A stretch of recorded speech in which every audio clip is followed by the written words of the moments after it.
We are live. We are live. Hopefully, we finally got this up and running. Welcome to College Football's Peek Around the Corner with your host, Greg Flugar. Having some technical difficulties here in the studios. Let me know how we're looking. Let me know,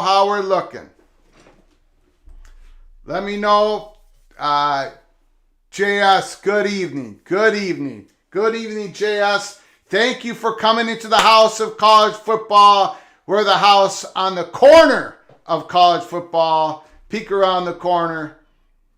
Sorry about all the issues. We've been doing some live testing here at Peek Around the Corner, trying to change our format a little bit, trying to spice it up. Let me know if it looks good. Let's see what we got going here.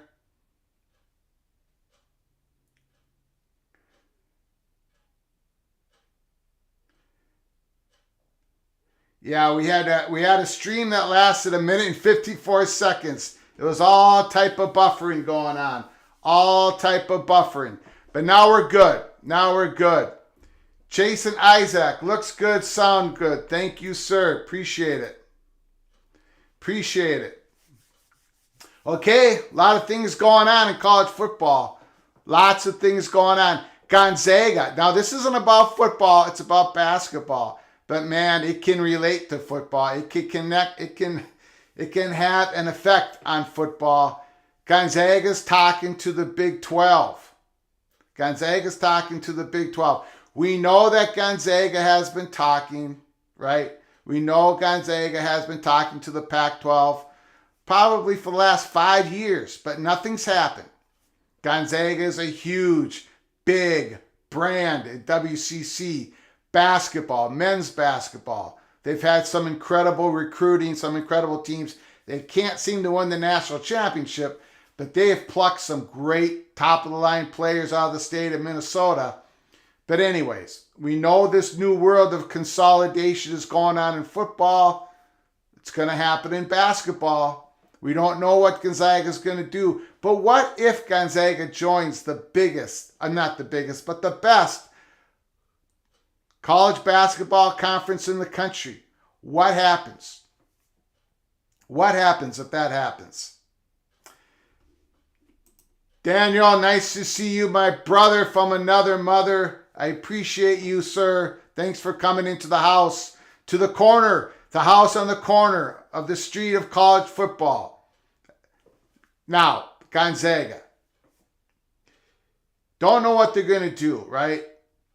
But Big 12 just signed a deal, a new media deal. And within that media deal, there was a huge nugget of where they're going to have college basketball, Big 12, college basketball, on Fox Sports, Fox and FS1. Big East enjoys that. The Big 10 enjoys that. Now the Big 12 is going to get that. Plus, of course, they're going to be on ESPN. Incredible exposure. See, Gonzaga, they want it. You know, they've talked about it. They've sort of mentioned it in public. Gumbylicious, welcome in, sir. Appreciate you coming in. Coming into the house. College football's Peek Around the Corner. Appreciate you. Gonzaga is a team. A program that wants to get into the Power 6 in college basketball, right? This is what they want to do. They have a big decision to make because they have options. If they join the Big 12, let's just say, for the sake of argument, for the sake of discussion, here on November 3rd, 2022, let's say they decide to join the Big 12. That would be the 13th basketball school in the Big 12. Do you think Big 12 would go to a 14th school, another school, an affiliated school? Or will they go for full-time member schools joining the Big 12, such as we've talked about it, the four corner schools of the Pac-12, Colorado, Utah, Arizona State? Or there's that San Diego State out there, right, in Southern California. Man, I did not when that news broke, we did an emergency episode. By the way, please smash that like button. Smash that like button and hit the subscriber button, because if you subscribe to our channel, you'll get notified. You can get yourself notified of our upcoming episodes and our emergency episodes when breaking news happens. And of course, share the video with your family and friends. But please smash that like button and subscribe to our channel. Because when that news broke yesterday, man, I jumped right on here. We did an episode. It was crazy. It was absolutely crazy. Because I think that's serious. We read some article. If you missed the episode, go back to, I think it was episode 87 on the YouTube channel. And I think it's kind of serious. I mean, really. Gonzaga wants that extra, and of course, that extra money, but that extra exposure for their basketball program. They're a huge brand, and the huge brands want to play huge brands more often in this era of NIL, right? So we can talk about that tonight. JS comes up with a question here. Where did the rumors of Minnesota to the Big 12 originate?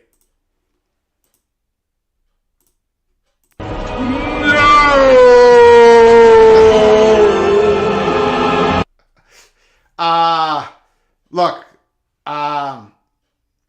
that was written by a gentleman in the St. Paul Pioneer Press. He writes a column. Marilyn Gibbler, nice for you to come in the house. We're going to talk about Nebraska right now after this question. There's so much to talk about, and you guys are going to direct the show tonight like you always do with your comments. There's a fella he's been around for a long time, Charlie Walters. He writes a little column, and in that column there's a section about a little birdie tells me something, and he wrote that. That's a non-story. That's a non-story. It originated from a reporter, St. Paul Pioneer Press, legendary reporter, right? I'm not going to rip on the guy, but that story, of course, Minnesota is not going to leave the Big Ten. Nothing against the Big 12, but Minnesota Golden Gophers was one of the original 6 members of the Big Ten Conference. They're the ones who created the conference. They're the ones who, if you go back in the history of the Big Ten, a lot of decisions that University of Minnesota wanted to have happen. I mean, throughout the decades. University of Minnesota, for those who are outside Big Ten country, University of Minnesota, they sponsored Michigan State. University of Michigan sponsored University of Pittsburgh, to become the next member of the Big Ten. And that was a big battle. And the University of Minnesota won that battle. University of Minnesota is lucky to still be in the Big Ten, to be honest with you. Last time we went to the Rose Bowl was 1962. And last time we went to the Final Four in men's basketball in 1997.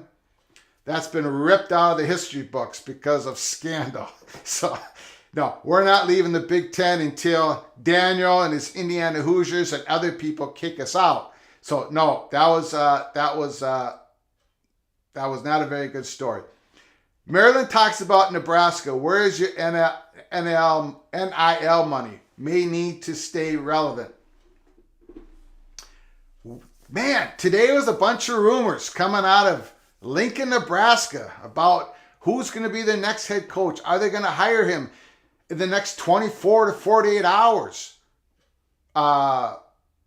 There was supposed to be a board of regents meeting. Well, all that was just hot rumor. None of that was true. Steven Sippo and other Nebraska reporters checked on it and said there was no board of regents meeting.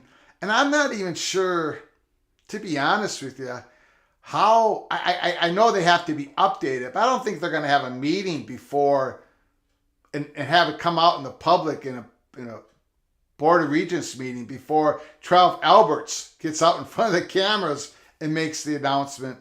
So that part of the story never made sense. However, NIL money, Nebraska has a lot of it. They're going to continue to have a lot of it. What they need is a head coach, a real head coach for Big Ten football, not for Big 12 football, not for American Athletic Conference, AAC football, which Scott Frost's offense worked. It was never going to work in the Big Ten, never going to work in the Big Ten. Nebraska needs a head coach, a real head coach for Big Ten football. It's why I think they're interested in Bill O'Brien, but reports coming out of Lincoln says Bill O'Brien wants to get back in the NFL. So maybe he's not going to be the next head coach in Nebraska. But Bill O'Brien, former head coach at Penn State, man, he would be a good pick, right? He could be a good selection. Trev Alberts has got to be going for someone who's sort of the opposite of Scott Frost, right? Somebody he doesn't have to worry about when going into a press conference. Someone who will conduct themselves in a professional manner. I think Matt Rule would be a tremendous head coach for Nebraska. As a Gopher fan, I'm rooting against Matt Rule to become the new. He'd be the number one guy on our hot board here at Peek Around the Corner. In fact, he is. Matt Campbell was at the beginning of the process, but he's no longer there. We think it's Matt Rule, and I think it's up to Matt Rule. Does he want to take that job? Or does he want to stay back, hold back? You know, he just got fired from Carolina Panthers in the NFL. Does he hold back? Does he say, let me just wait a year. Let me just kind of relax and figure out my future. I don't want to jump into the hot waters because it's going to be hot waters in Lincoln. They want a winner. They haven't been to a bowl game in 5 years. If they don't beat my Golden Gophers this Saturday at Lincoln, Nebraska, I don't think they're not going to get to a bowl game this year if they can't beat my Gophers this Saturday. So whoever takes that job has to get a winner in a couple of years. Look at Bielema, Illinois head coach. Look what he's done. This is his second year at Illinois, and he's going to win the Big Ten West. So Nebraska fans, man, I know they're filling up that stadium still. I know they got a huge fan base, a great fan base. They demand, I don't blame them for a second. They want a quick turnaround. They don't want to wait another 4 or 5 years.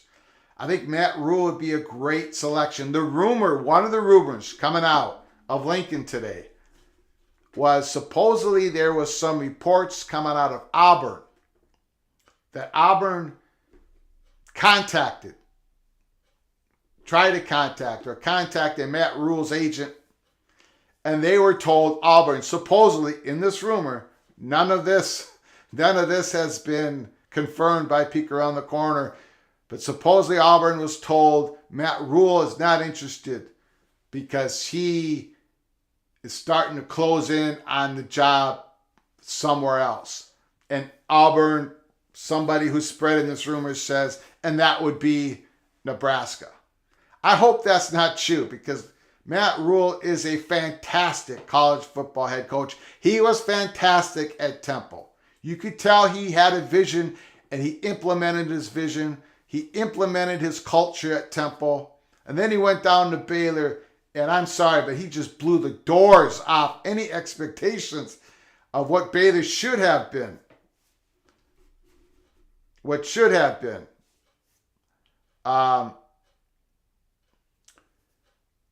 So Matt Rule is the guy. I hope Nebraska doesn't hire him, but he would be the number one guy that I would put up on the Nebraska hot board list. He seems to have, he seems to be a Trev Alberts type of guy. He's a grinder. Okay, let me get back to your questions. Sorry. Again, please smash that like button.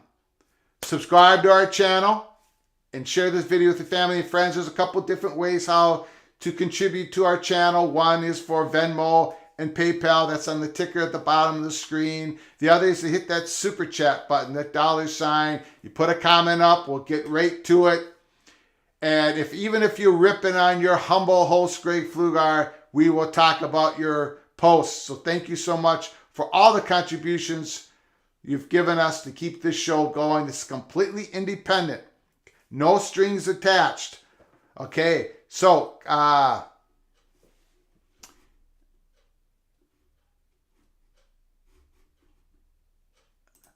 think Jason Isaac saying from what is being clarified is that it was an executive session scheduled, which doesn't have to be announced to the public. Now, I think what Jason is talking about is the so-called Board of Regents meeting that was supposed to happen in the next 24, 48 hours at Nebraska. Okay, thanks for that information. Again, I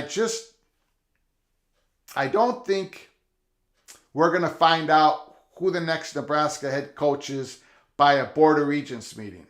And just to give you a little inside baseball, Trev Alberts likes to communicate. I'll put it that way. He likes to talk. Now, it sounds like it's been a very tight ship that Trev Alberts been running on this. There was an article out, I think it's called Football Scoop, talking about how the Nebraska Board of Regents or the president are impressed with how Trev Alberts is running this coaching search because there's been no loose lips, right? But I think once they've got it figured out, I think we'll hear it from Trev Alberts, not from the Board of Regents. So I'm not really all that interested in when their next Board of Regents is announced. Okay. GT. So are there plans in the future for the West Coast School? Oregon, Washington, Stanford still? I know everyone says it's not happening now. Does BTM have any information on that in the future? All we can tell you, as of right now, is there is no action being taken place. There's no action being taken place. The pause button was pressed. We reported October 12th. If you remember, and it sounds like you, GT, you've been with us from the beginning. We reported in, thank you, Medea, for doing that. Appreciate it. Medea Pflugar, my wife, the moderator. We call her the little general. So if you act up in the chat room, she'll come crashing down in you. GT, so BTM, through BTM and his associates, we learned in July that there's going to be a decision window between August 15th and October 15th. That there was, it was a go or no go for launch. We talked about that through those 60 days. And that October 12th, we said it was a no go for launch. Nothing happening at this time. So the decision was made in the decision window. Now, we've talked about this. Episode 52, Oregon. Here at Peek Around the Corner. Oregon just saying, we got this from the money perch at Oregon, that if they weren't going to get in now, they were going to keep swinging. They were going to be mighty aggressive. It sounds like in that episode 52, if you go back in our YouTube channel, you can find it,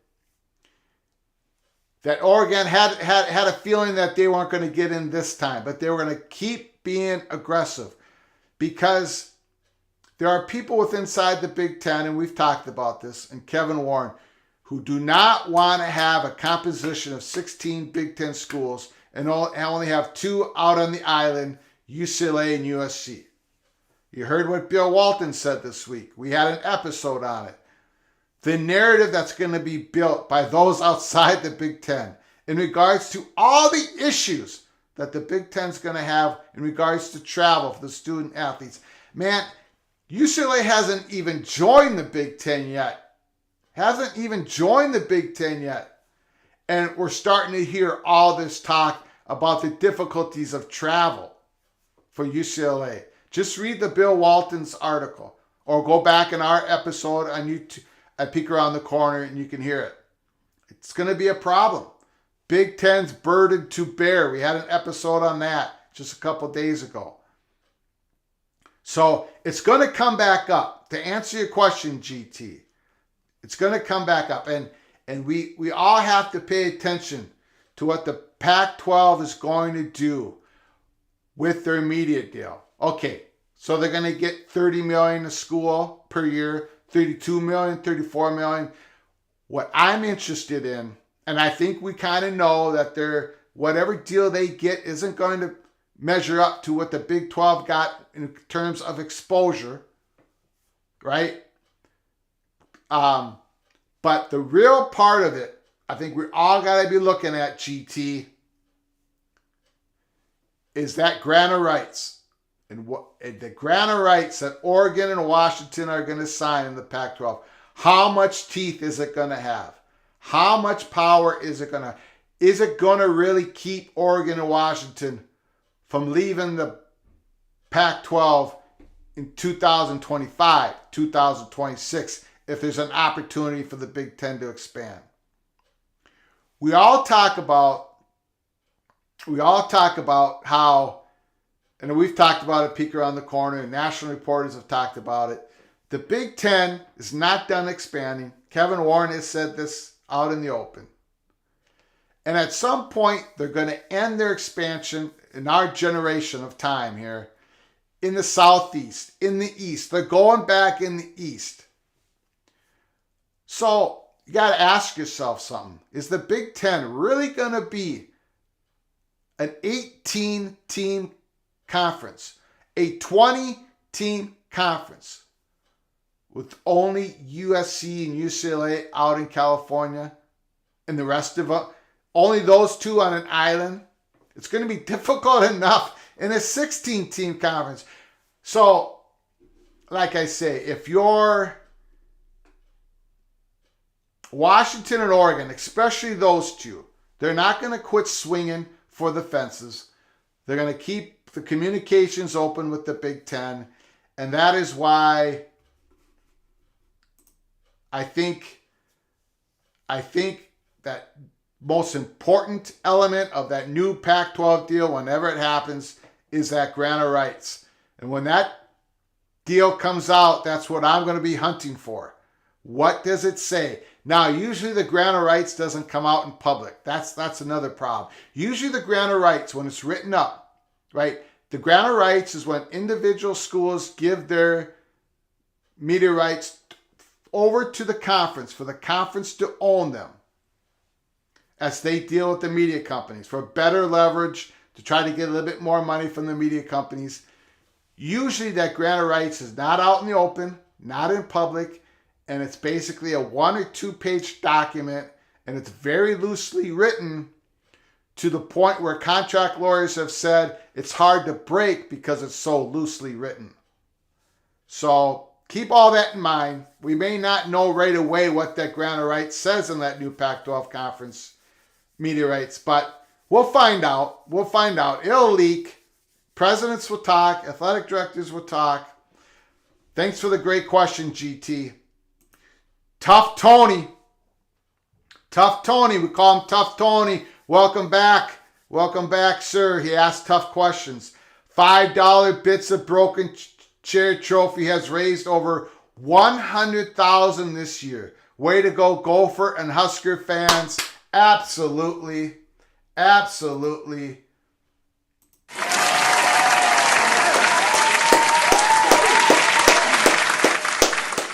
For those who don't know, the $5 bits of broken chair trophy is a trophy between Nebraska and Minnesota. Whoever wins it gets to bring it home with them.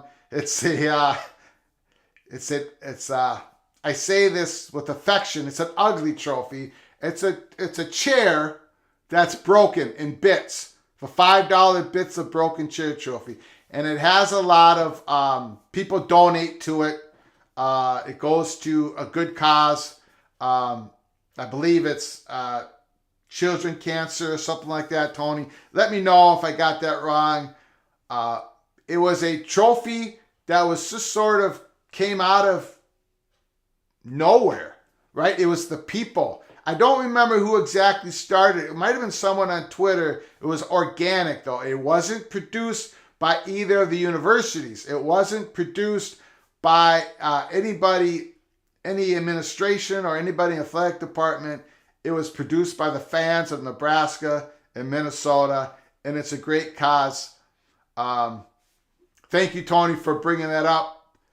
Again, we're going to be doing, for those, we're going to be doing a live watch-along Nebraska, Minnesota, starting at 10:45 a.m. Saturday morning, 11:45 Eastern Time. Gophers, Nebraska, right here at Peek Around the Corner, watch-along. Come join us, have some fun, watch our reactions, chat room, bring your favorite beverage, bag of chips. Gumbylicious. UC Regents will be talking about UCLA at a meeting on November 15th and 17th. Do you think anything concrete will come from that?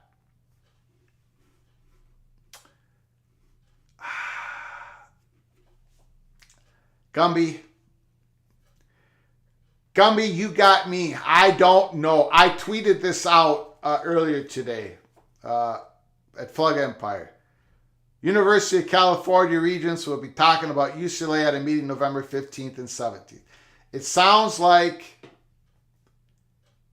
I think I read somewhere, it sounds like they are, right? I would hope they would come up with some decision. Either they're going to block UCLA from joining the Big Ten, which I can't believe that could happen. Either they're going to block or put a toll tax. I call it a toll tax. No one else is calling it a toll tax, but I'm calling it a toll tax at Peek Around the Corner. Penalizing UCLA for joining the Big Ten, siphoning money out of the UCLA to give to California, Berkeley. So either they're going to block it, toll tax, or do nothing at all. I hope it's do nothing at all. I really do. To penalize UCLA for making a decision. And there was an article out there, and I'm going to post it on my Twitter account. There was a report out there that says that that the president of UCLA did tell the president of the UC's Board of Regents that this was coming down before it was announced. And then that was the time that USC's Board of Regents president should have, the chancellor, they call him, I guess. That's the time he should have done something, but he did nothing.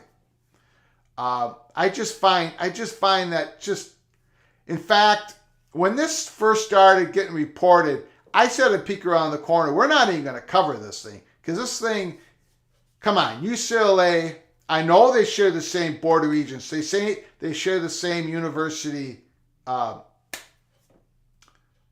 They're tied at the hip of California, Berkeley. But you cannot penalize UCLA for trying to better themselves. You can disagree with the decision, but my goodness. Now again, on the other hand, Big Ten did anticipate this from reports that are out there. And again, we said this July 1st, the day after it was announced that UCLA and USC would join the Big Ten. We said that the Big Ten were targeting other schools out in the Pacific Coast because of travel issues. So Kevin Warren's vision and plan was never to stop at 16. He is right now, though. He is right now for a couple of different reasons.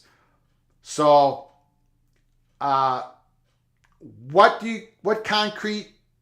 I hope something happens, Gumby. I hope something happens so UCLA can plan for the future. I just think it's the whole scene out there just puzzles me. Maybe it's because I'm sitting out here in the Midwest, but I just can't imagine. Okay, let's take this a step further. Sorry, guys, I'll get to your questions in a second. Mireya says, thank you for your support to the channel. Your contributions mean a lot. Yes, they do. We appreciate all of you so very much. That is the moderator of our channel, Mireya Flugar, the little general. So if you get in trouble, you have to answer to her. All right, let's just say, let's pretend right now, for the sake of discussion, everybody, for the sake of discussion. Let's say UCLA gets blocked. What do you think happens next? The unthinkable, UCLA gets blocked from joining the Big Ten. What do you think happens next? Put it down in the comment section. Let me know what you think. I tell you, I believe that the Big Ten would go right back and poach someone else from the Pac-12, be it Oregon, Washington, or Stanford. They'd come right at it again.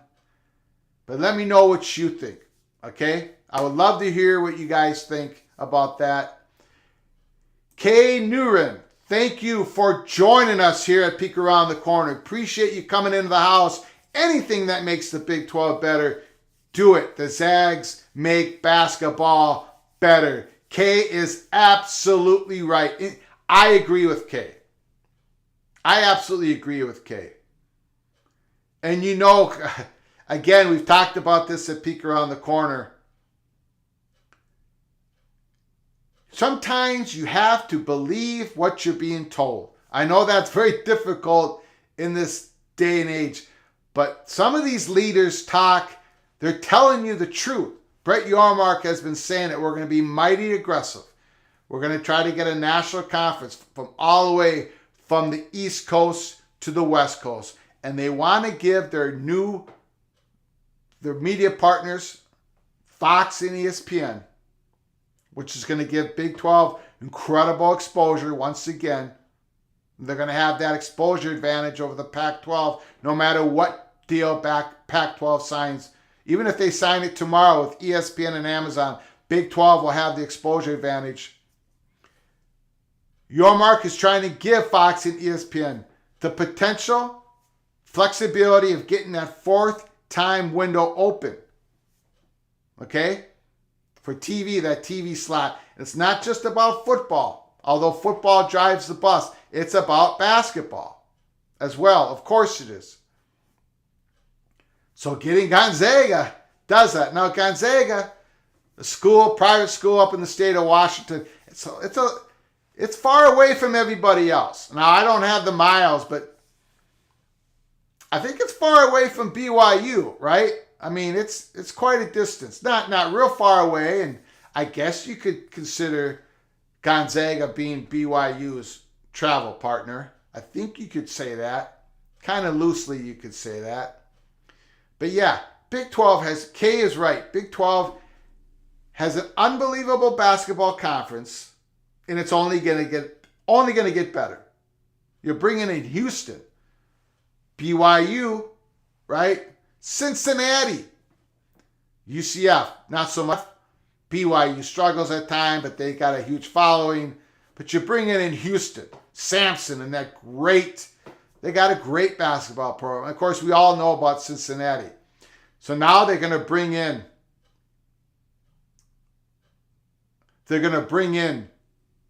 Gonzaga if they can do it. My goodness, that would be fantastic. Okay, Matt Higgins. Did the Big Ten pause so Big 12 could get a number and pitch membership to the four corners? Once Big 12 destabilizes, Pac-12 will Big Ten move on Washington and Oregon? Well, this has been a theory that people have discussed. I'm not really... Are we buffering here, guys? Let me know if we're buffering. I don't quite buy into that theory. I think if the Big Ten wanted to expand, if they had the money coming in, I think they would have done it. They wouldn't need Big 12's action. Okay, so we are getting some buffering. We're going to have to fix that. We won't be able to fix it on this live show.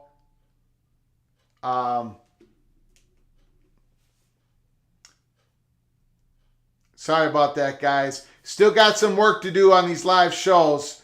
Okay, I know that's a theory, Matt, that people have been talking about, but I'm not buying into it. I think Big 12 is not waiting for I don't think the Big 10 is waiting for the Big 12 to take action. That's just my theory on it. Skull Ducky, nice to see you in the house. California Regents hold a lot of weight. Yeah, I guess they do. I just don't agree with that they should hold a lot of weight. I guess they do. Gumbylicious also says, I think the Big Ten goes to court and could get ugly. Yeah, I think it could get very ugly. I just never thought it would get to this point. Never thought it would get to this point. Tony says UCLA blocked Utah, Oregon, and Washington. If UCLA gets blocked, Tony says Utah, Oregon, and Washington. Tony's not putting Stanford in as one of the candidates. I think Utah is a level down from Oregon and Washington, obviously. We're going to have to wait. I think we all are in agreement, though, that we hope some decision gets made in that next Board of Regents, University of California Board of Regents. A decision has to be made, right? Because UCLA's got to know 2024, it's just right around the corner. So something's got to happen. Something's got to happen. Skull Ducky, California politics are no joke. They don't care what makes sense. Okay, yeah. Skull Ducky, Amazon exposure is absolutely in the same ballpark as all networks these days.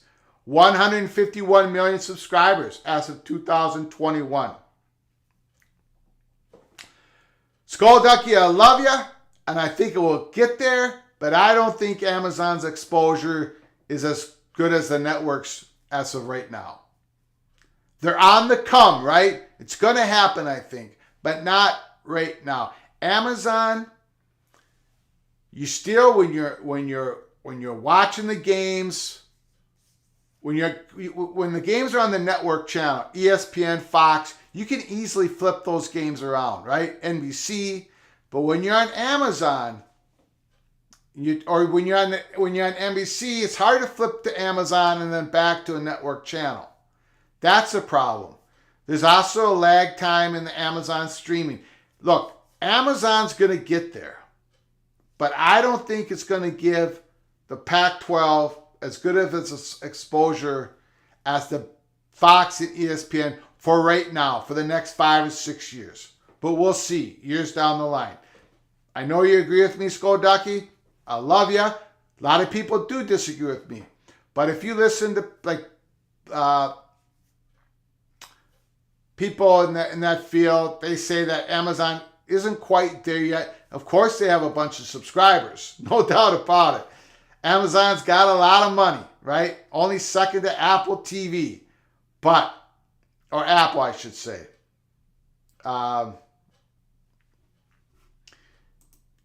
Thanks for the comments, Skull Ducky. Appreciate it. Danielle says, I think the Big 12 would try to get to 20 before the Big 10. Well, it all depends. Can they get someone to pay for it, right? Can they get someone to pay for it? They do have a grant of rights. They do have a pro rata clause in the contract, and it's been reported, and I put it out on Twitter, it's been reported that it only affects the Power 5 schools and basically Pac-12 schools. Let's be blunt about that. So it's hard to say who's going to get to 20 first. The Big 12, I think they're going to, they aren't going to act on those four corner schools until those schools contact Brett Yormark first. And maybe they have. I got a sneaky suspicion that Arizona has called Brett Yormark to talk about things, right? Just to talk about things, right? And now Brett Yormark has pen on paper. He's got the numbers that he can show to Arizona. And that pro rata clause would of course, be with Arizona. If Arizona decides to join the Big 12, they would get the same amount of money as the rest of the schools in the new contract. And I don't think any Big 12 team would have to take a dip in pay and pay. But Arizona, Arizona State, Arizona, San Diego State. Gummy says, I was buffering. I refreshed the stream. Yeah, sorry about that. It looks like we're good now. Daniel. Greg, is the Big Ten making these short contract durations so they can keep ahead of everyone else and also make a jump to streaming when it makes sense? Yeah, you bring up a great point, Daniel. Again, Big Ten sort of led the way with these short deals, right? They're ahead of everybody making a short deal. Now, when you make a short deal, take a little bit less of if you make a longer deal, you would get paid a little bit more for that specific contract. And of course, now the Big Ten, of course, they're taking shorter deals because they want to renegotiate, because they don't believe the sports bubble is going to burst anytime soon. But the streaming aspect of your question, Daniel, really rings true. Big Ten looked at Amazon. Amazon offered more than ESPN, offered more than NBC and CBS. NBC and CBS offered $350 million, and they got the deal with Big Ten. They both offered $350 million per year for 6 years. Amazon offered more. SBJ reported it. So Big Ten took a hard look at it, but they took less money because they felt the exposure was greater on Fox and ESPN, and it will be for the next so many years. People got to get conditioned to watching Amazon. Amazon numbers with Thursday Night Football and NFL have been pretty good. They declined in the last few weeks, but they're pretty good. They're better than projections. But again, if that was on a different station, they'd be higher numbers. They'd be higher viewership numbers. Nobody can doubt that. So it still isn't quite there yet. I wouldn't bet against Amazon 10 years from now, but they don't quite offer the exposure. ESPN and Fox, they still run college football. Make no doubt about it. They still run college football. And I think it's so interesting. I think it's so interesting that the Big 12 is the conference that's still going to have a relationship with both of them. ACC doesn't have a relationship with Fox Sports. They're just with ESPN. SEC, just with ESPN.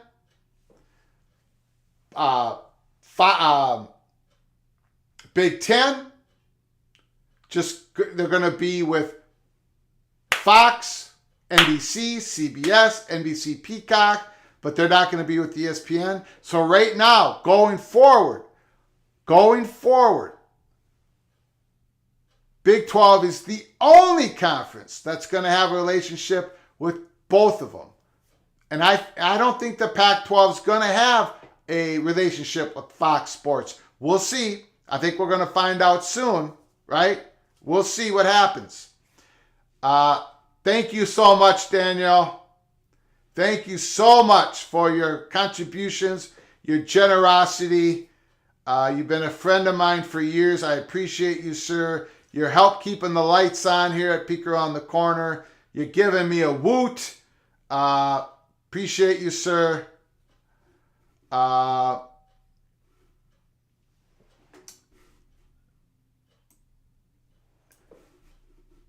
Yeah, before I get to my brother's joke,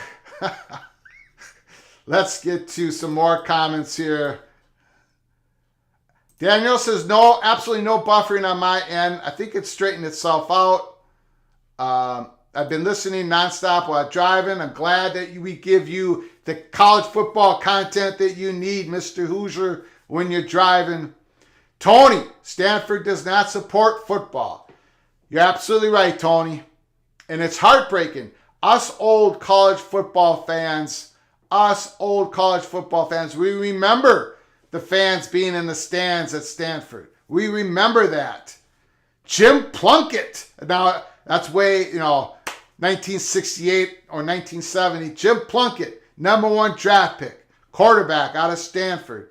John Elway goes to the Denver Broncos, wins 2 Super Bowls. Stanford stands used to be packed, but Northern California's intensity for watching college football has dropped dramatically.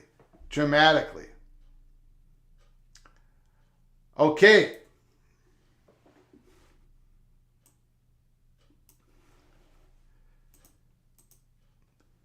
Bill Pflugar, my oldest brother, says, Greg, where does the general keep his armies? Up his sleeveys. Don't know about that. Someone come in with a better joke than that, please. Someone come in with a better joke than that. I would appreciate it.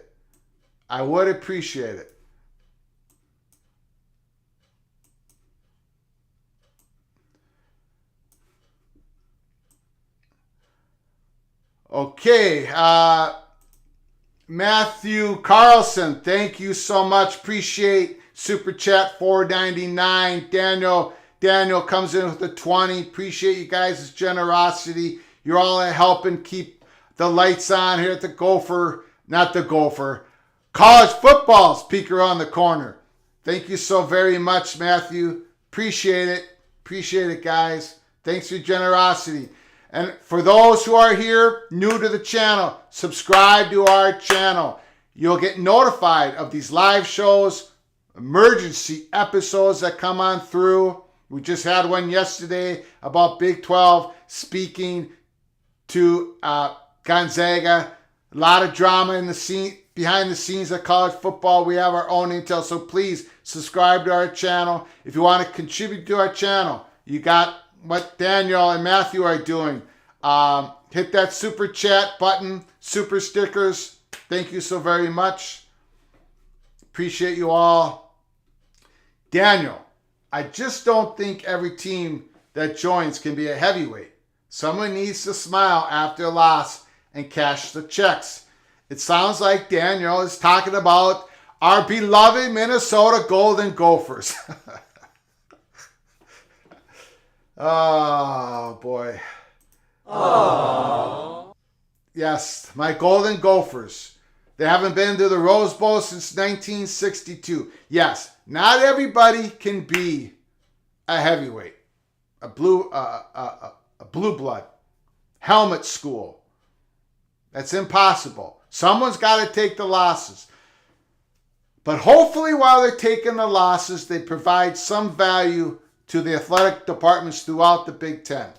Stanford, Big Ten presidents want Stanford to become a Big Ten university, no question.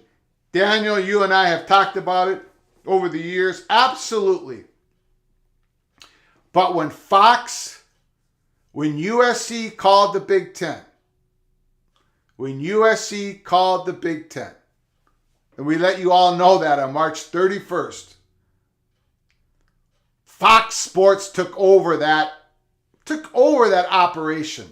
Now we got to give credit to Kevin Warren, right? But Fox Sports, when they saw that opening, when USC called the Big Ten, when UCLA called the Big Ten separately, Fox Sports wanted Los Angeles to become a city of the Big Ten, right? That's what they wanted. So Fox Sports took it over. When the next time the Big Ten expansion happens, how much weight will Fox Sports have? Because everybody's backs has to get scratched. Now, no question, the economic portion of the deal has to work. But I wonder, if Notre Dame before, what's the date?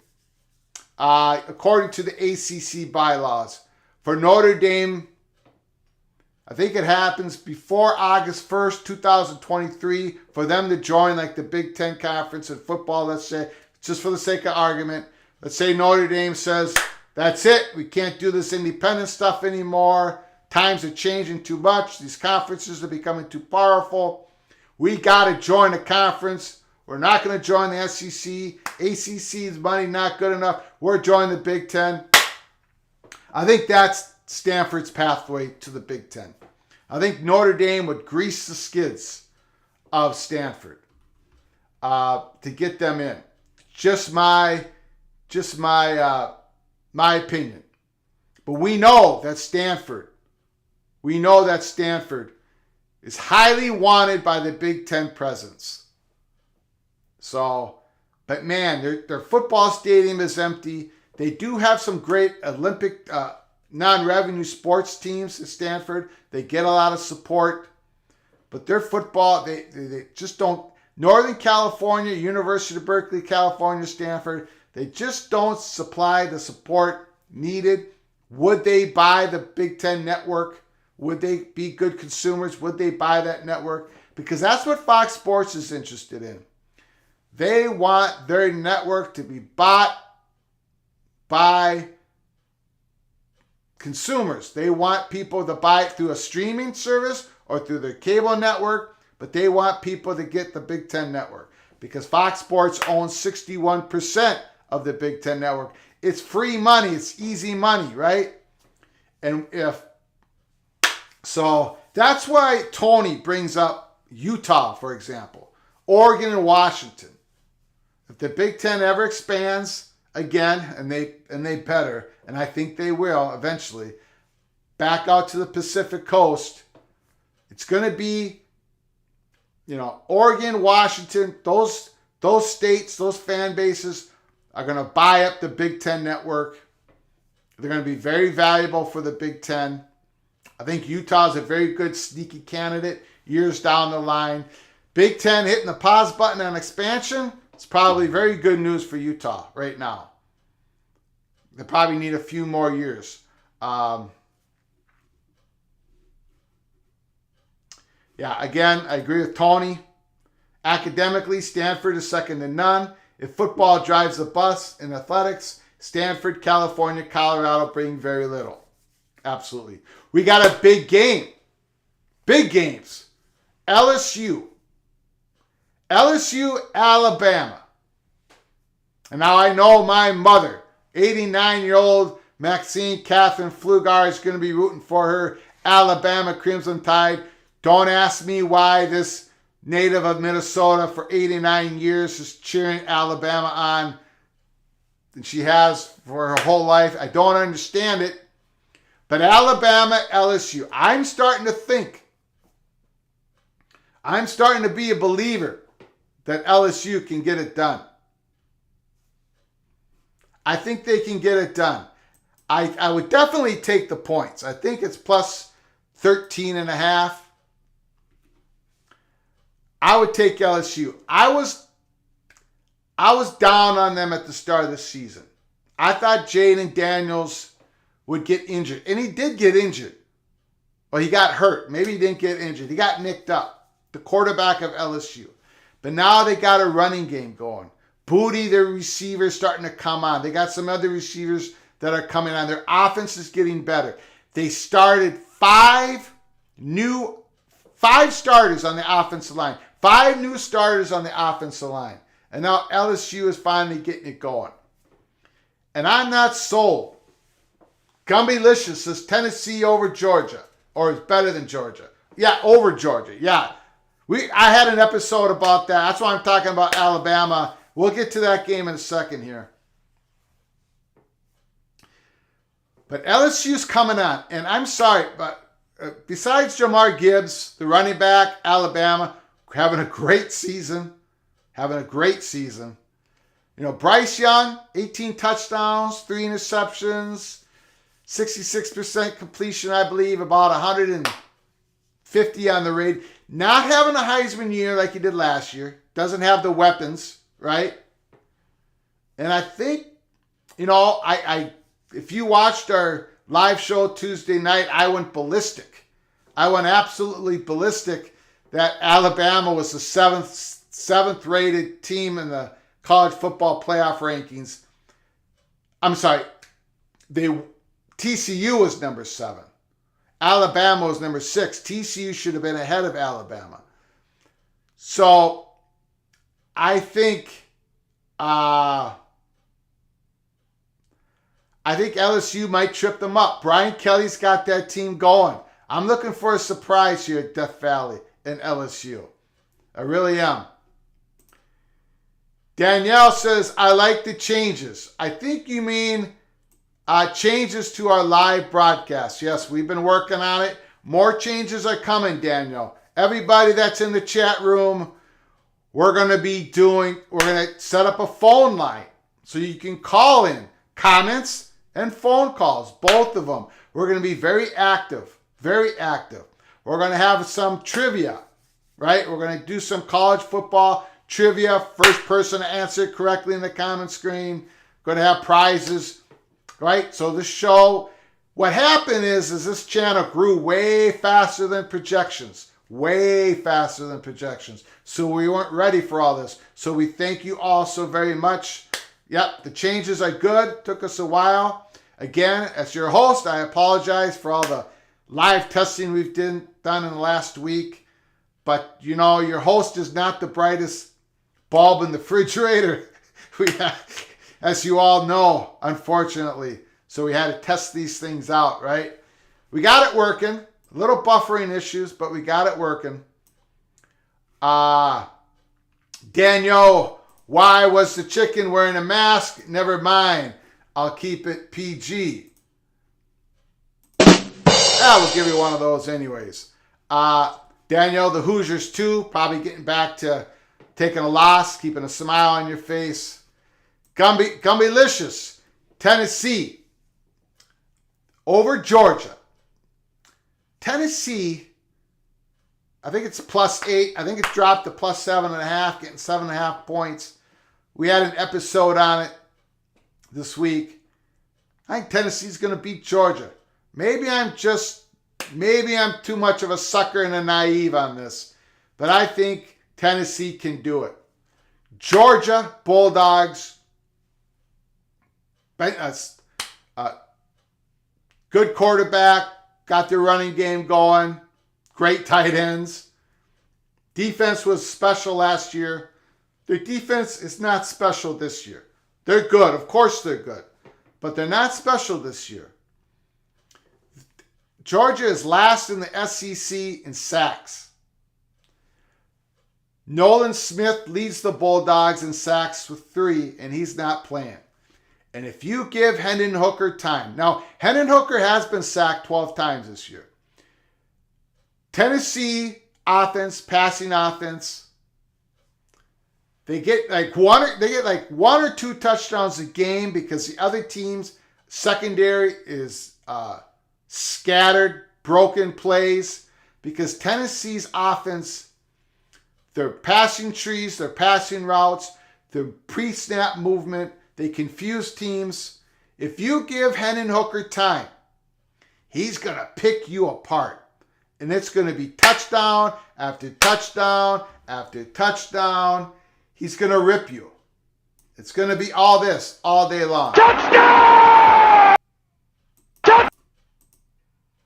Hendon Hooker is going to pick Georgia apart. That's my belief. I know that sounds crazy because Georgia's Bulldogs, excellent defense. But they haven't been able to put the pressure on the quarterback. Hendon Hooker's going to get time. And then that passing offense. Tennessee, I think, is going to beat Georgia. We're going to see, it sounds like Daniel's taking Georgia by 3. We shall see. Tony, Clemson, Notre Dame. Who's going to win? Great question. Great question.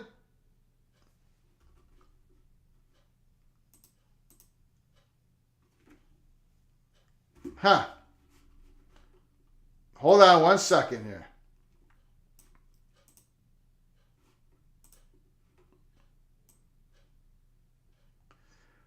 One question. Hold on. There we go. Sorry about that.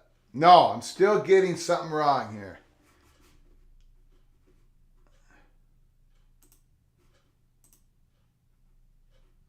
Okay.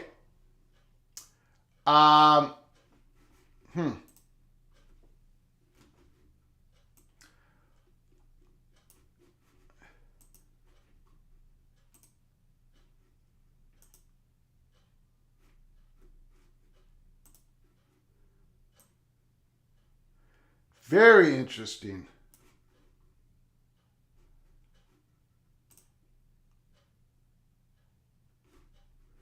I keep getting my brother's comments on the screen,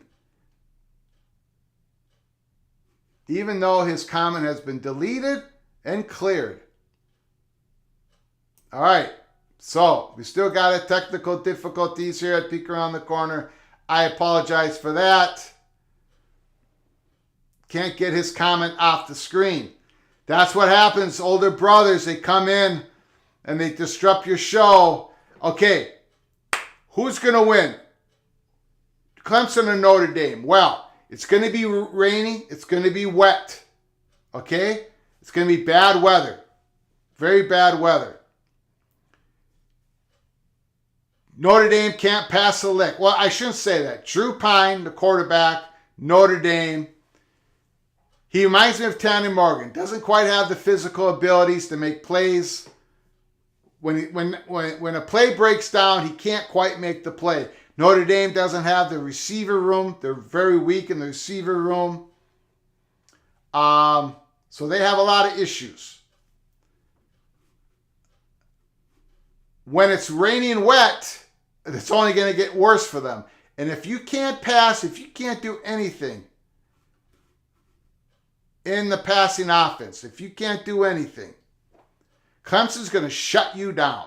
With that big defensive line, they're going to shut you down. So I think Clemson's going to win. That line is 3.5 points. I'm very surprised that it's that low. I'm very surprised. So I've got Clemson minus 3.5.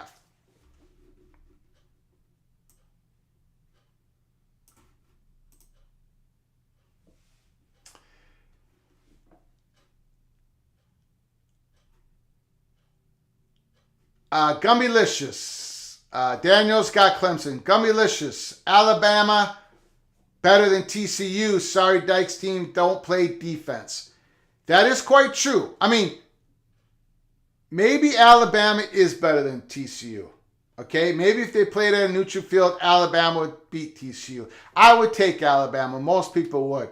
But those rankings should be about what you see, but also what you have earned. And I think the what you've earned part gets left out. I don't think Alabama played well enough against Texas A&M, against Texas, to deserve their spot beyond TCU. So, maybe Alabama's better, but I think TCU should be ranked higher. Puppy Dog, I did not get a notification. Sorry about that. We're going to be working on that as well. And once again, we're having a little bit of technical difficulties because this Bill Pflugar, my brother Greg, where does the general keep his armies up his sleeves? That joke should not be on the screen, but for some reason, I cannot get it off.